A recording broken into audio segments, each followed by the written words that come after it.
This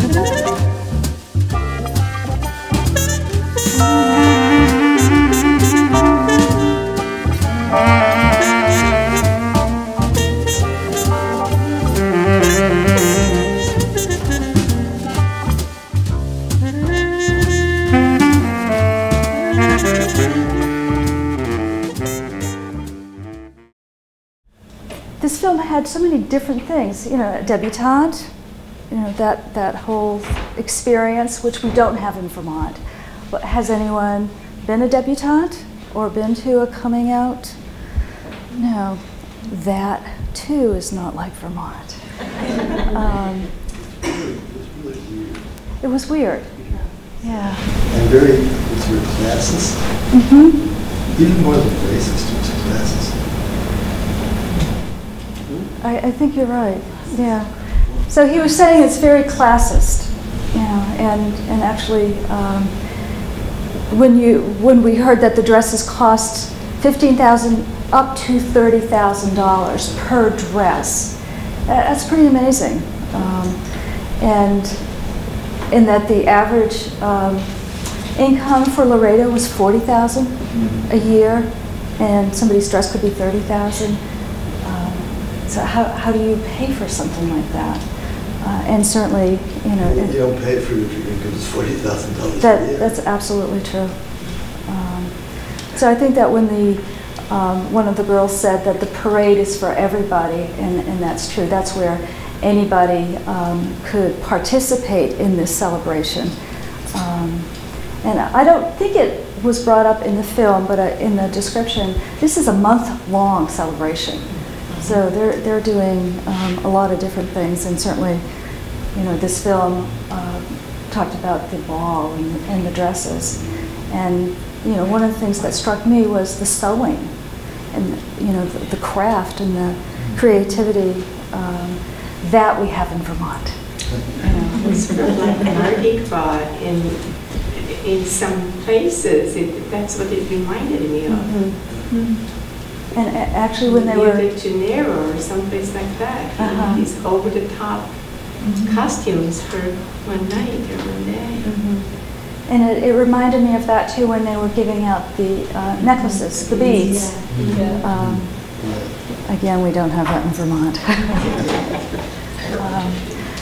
What was that? In Burlington, you do. Oh. For Mardi Gras. We can also That's right, Burlington Mardi Gras. Also has something to do with everybody's dreaming or envisioning a future. I don't know whether you call it hope or a better life or something that's you wish for, perhaps, in a strange way. But I think it's, you know, in that sense, it's very positive, I think, for most people, even though they may never get there. But they aspire to it. They aspire. Or they share in something of that. The part that I did like is that it was a celebration of the border and of two countries. And maybe the actual celebration was kind of weird, but they were recognizing the importance of the border and the two countries. Were any of the young women in dresses from Mexico? I thought they were all from the United States. Well, I think that at least one of the girls talked about coming across the border for first, second, third, and fourth grade, and it was when when she was in fifth grade that her family moved over. So at least in her case, you know, she did grow up. It was pretty much all Texas women, not Mexico. Perhaps. Yeah, it's the heritage of some of the girls. Right, certainly a lot of Mexican heritage. Yes. The young woman named Rosario, who, in the pink, she was from Mexico, and I don't know, was she the one whose family moved finally? Yeah. But she was still described as new money from the Mexico. That's right. There was a clear... She wasn't a legacy. Right. No, she wasn't a legacy. And she was the one who said it's nice to feel a part of the community, whereas I expect for the others, there was never a question of that. Right. She was one that cried, too. Right. Yes. Right. Yeah. It must be frightening. to do something like that for your first time, and not fear falling. I mean, Part of it was very funny. How did it happen that people like Rosario could become involved? Money? they were invited, and Right, there was something. and I'm not sure all the aspects of the invitation. I don't know if anyone else understood what No, Laura said that some kids had dropped out, some girls who had always been planning to do it had declined in the end, and she said, and that's why there were some spaces for some invited people, but I don't know how the invitations are chosen, how the invitees were chosen. I loved, whose family was it who was describing the family, and I loved that they said, my family never crossed the border crossed us. Right. Because they stayed in one place, but the border kept changing. At some point, it was the Spanish conqueror, the Spanish settlers, and then American, and then Mexican, and they were still in the same same land, but the border kept changing. That was Eastern interesting Europe, to hear yeah. that.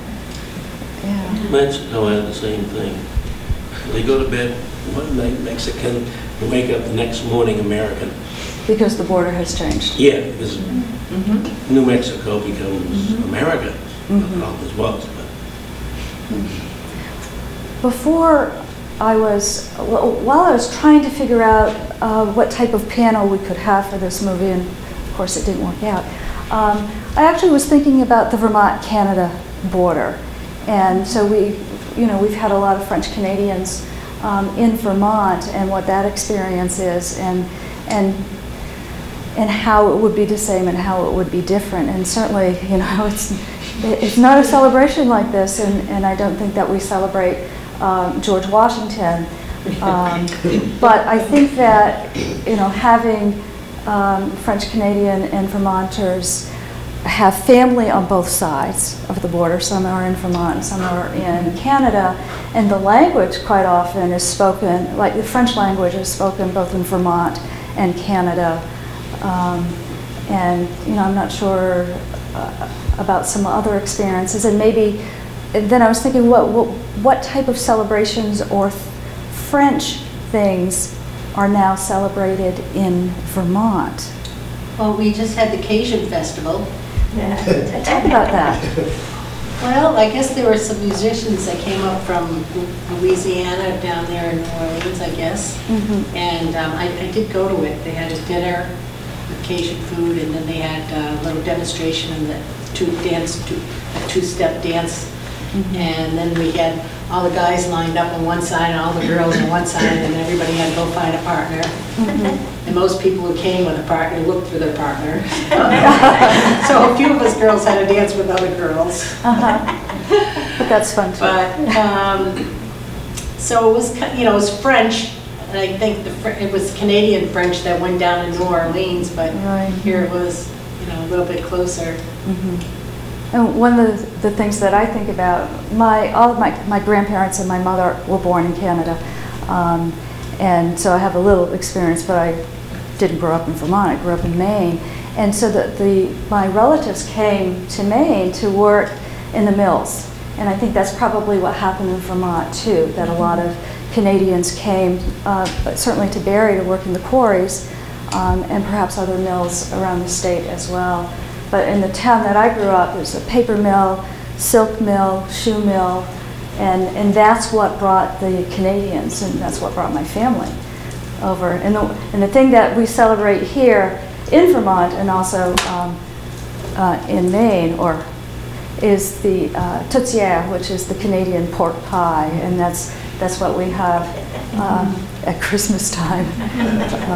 But there may be other things too that I'm just not familiar with in terms of, celebrations but you're right, music. There's a lot of music and there's fiddle music. Fiddle music.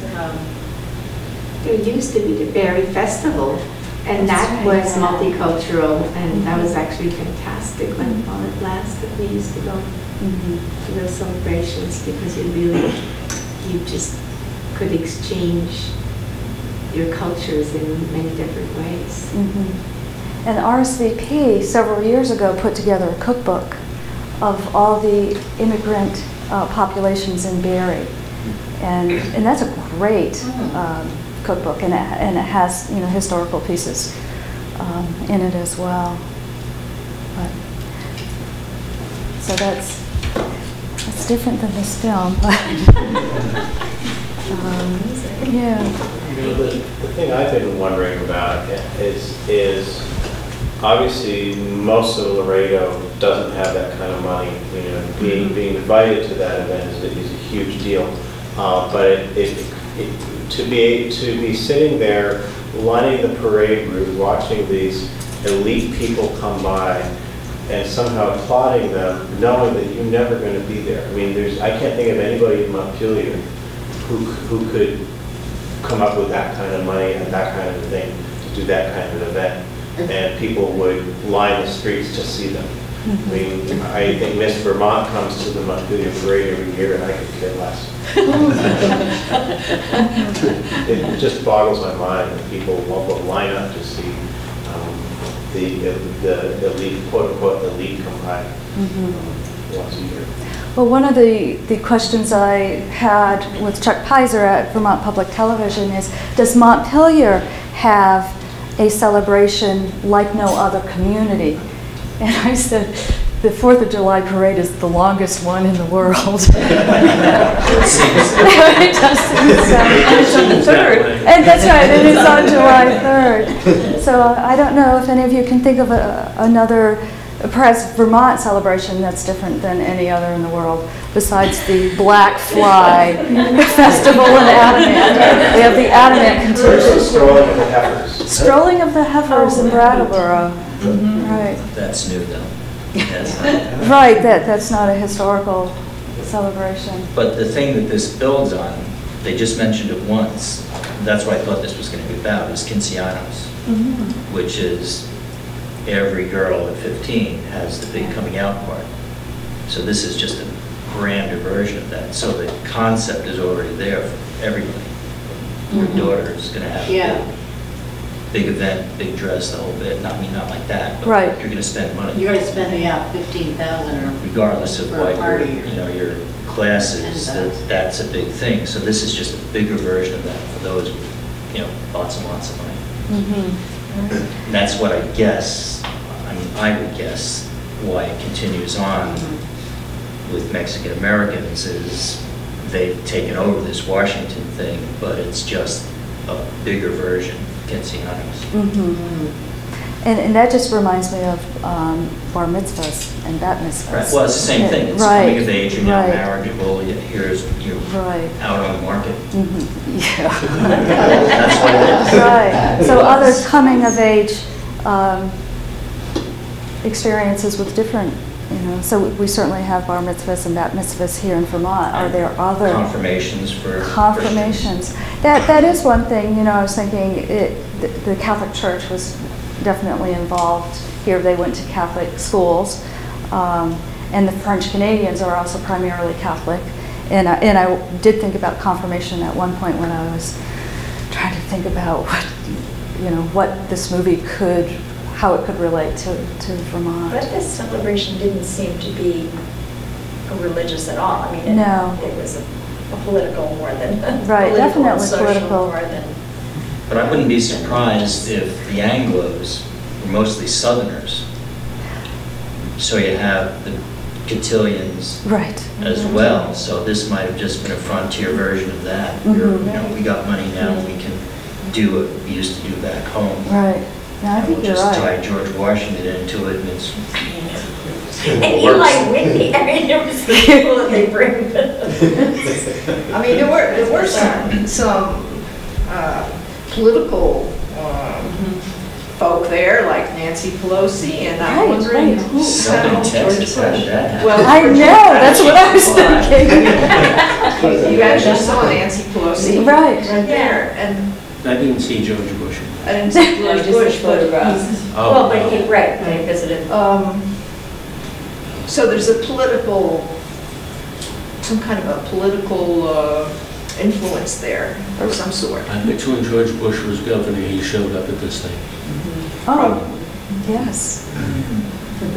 Well, I mean, it's business interests across the border.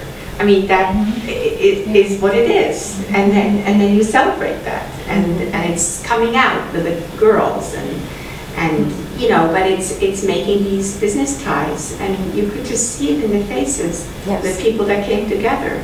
This was, you know. It was interesting when Laura, I can't remember which young woman, said how wonderful it was in the parade because it's not just your parents and their friends and their associates. That's right. You're right, exactly. Right, they don't work for your dad. They don't work for your dad. So that was Yes, well, I mean, that is what I'm pointing out. Right. Yeah. You know, they mentioned something about, I don't know, like how many millions they made during that month, or Yes. an Oh, right, improvement yeah. of like millions. Like 21 million. Yeah, something. Yeah.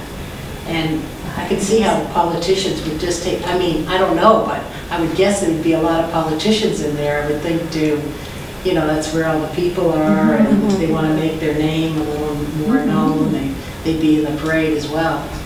If they were allowed. They were, yeah, but maybe they were. Right, no. But except for Nancy Pelosi, I didn't see any politicians. Other than her. Well, I mean, maybe he didn't know them, Well, that's you know, didn't know the names. I thought she was from California.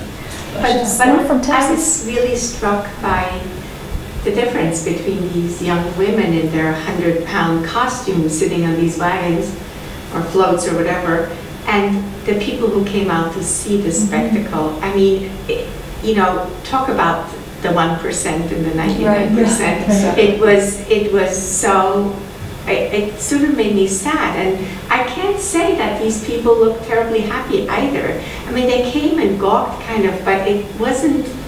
It's the unattainable. It's the spectacle, and maybe the kids will get little beads or something, but that's it, you know. And I found it amazingly stark, that difference. I think it was also, I mean, beauty. It was a beauty pageant as well. I mean, these gals certainly did look beautiful, no question. Something perhaps to be admired. I don't know at the expense of, but it's certainly very beautiful. Well, I noticed some of the little girls had dresses on.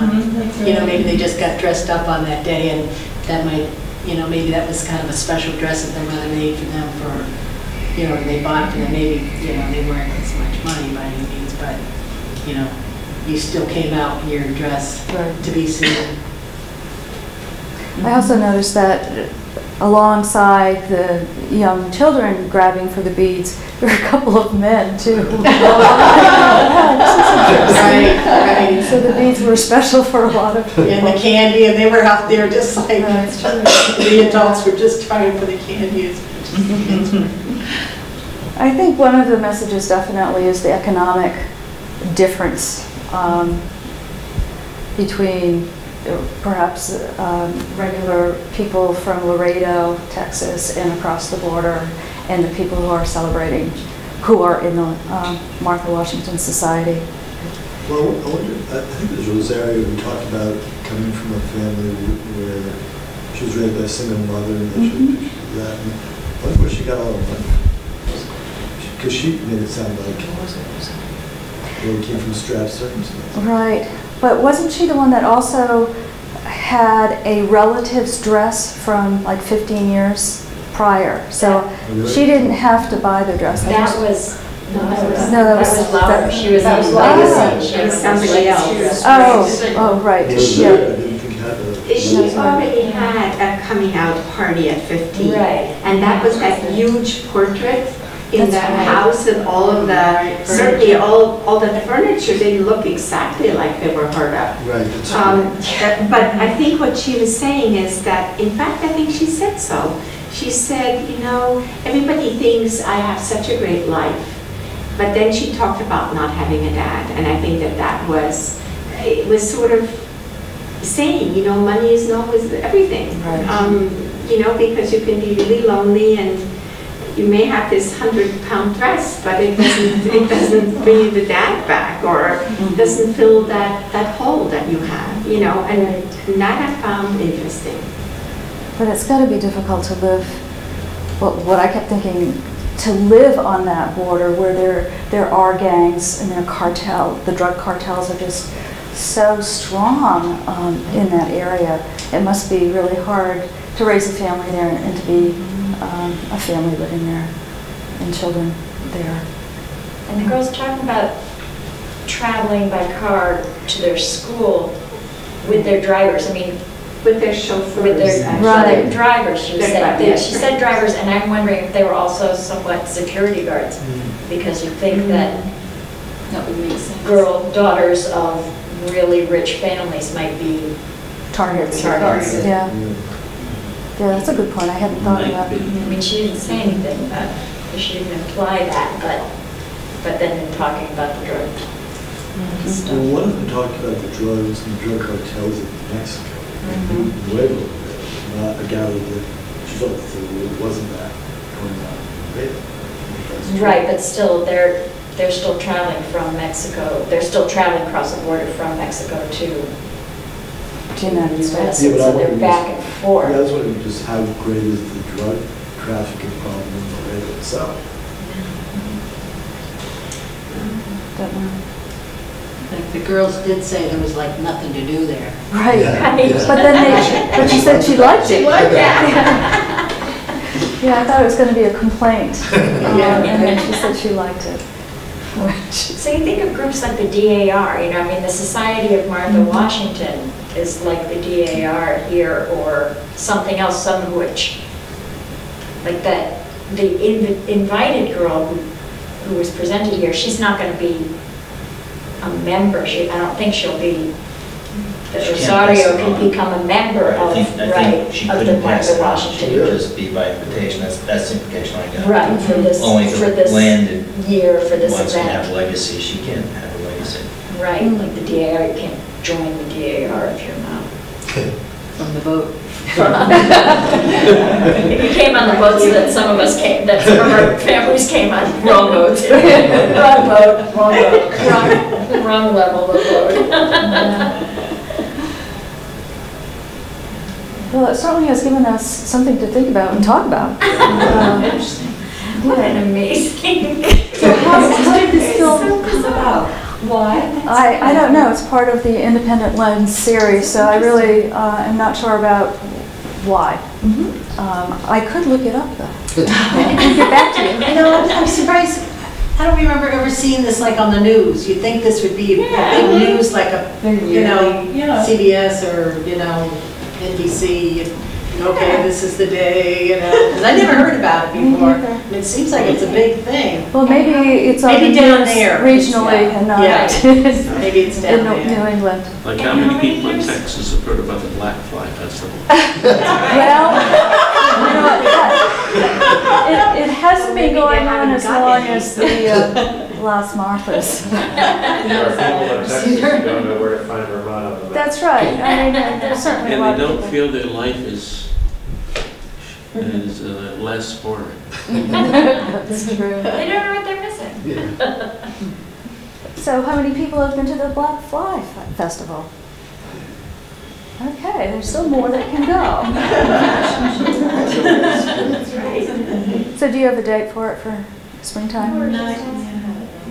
Yeah. But thank you so much for coming out and talking about this with me. Thank you. And thank you to Orca Media.